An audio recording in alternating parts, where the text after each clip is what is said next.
పండగల సీజన్లో అందరి ఇళ్ళల్లో కొబ్బరికాయలు కొట్టి కొబ్బరి చిప్పలు రెడీగా ఉంటాయి కదండి. ఆ కొబ్బరి చిప్పల్ని ఏం చేసుకోవాలో మనకి ఒక్కోసారి తోచదు కదా. అందుకని నేను ఇప్పుడు ఇంట్లో కొబ్బరి చిప్పలు ఉన్నాయి, చాలా జ్యూసీగా వచ్చింది. కొబ్బరి లడ్డు అనమాట. కొబ్బరి లడ్డు ప్రిపేర్ చేస్తాను. 4 కప్పులు కొబ్బరి అయిందండి. దీన్ని నేను తురమలేదు, మిక్సీలో వేస్తే తురుముకున్నట్టుగానే వస్తుంది. చిన్న చిన్న ముక్కలు కట్ చేసుకొని 4 కప్పులు కొబ్బరి అయిందనమాట. కొబ్బరి తురుము అయింది. దీనికోసం నేను 2 కప్పులు బెల్లం తురుమును తీసుకున్నాను. చాలా తొందరగా అయిపోతుంది ఇది. ఆ 2 కప్పులు బెల్లం తురుములో కొంచెమే వాటర్ అనమాట. ఒక 5-6 స్పూన్ల వరకు వాటర్ వేసేసి, నేను పాకం అక్కర్లేదండి దీనికి, ఊరికే జస్ట్ అట్లా చిక్కగా అయిపోతే చాలు. బెల్లం నీళ్ళు దగ్గరకు వచ్చినట్టు అయిపోతే సరిపోతుంది.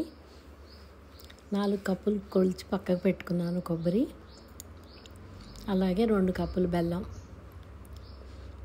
దీన్ని కడాయిలో వేసేసి కొంచెం నీళ్లు వేసుకుంటున్నాను.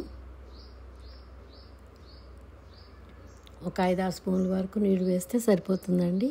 బెల్లం బాగా కరిగిపోవాలి.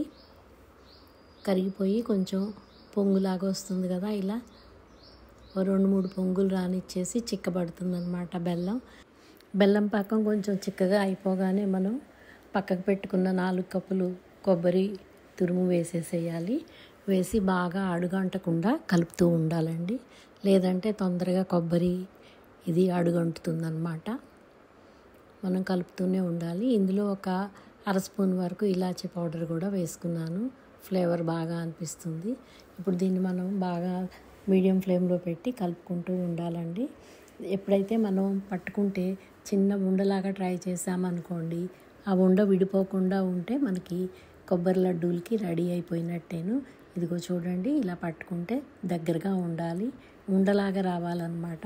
అప్పుడు మనం కొంచెం ఒక 5 నిమిషాలు అట్లా పక్కకు పెట్టేస్తే 3-4 నిమిషాలు పెట్టొచ్చండి. చల్లారిపోతే చాలు, మనం పట్టుకోగలిగిన వేడితో ఉంటే అప్పుడు మనం లడ్డూలు చుట్టుకోవచ్చు అనమాట. మీకు జ్యూసీగా కొబ్బరి లడ్డూలు చాలా టేస్టీగా ఉంటాయండి. ఈ వీడియో నచ్చితే లైక్ చేయండి.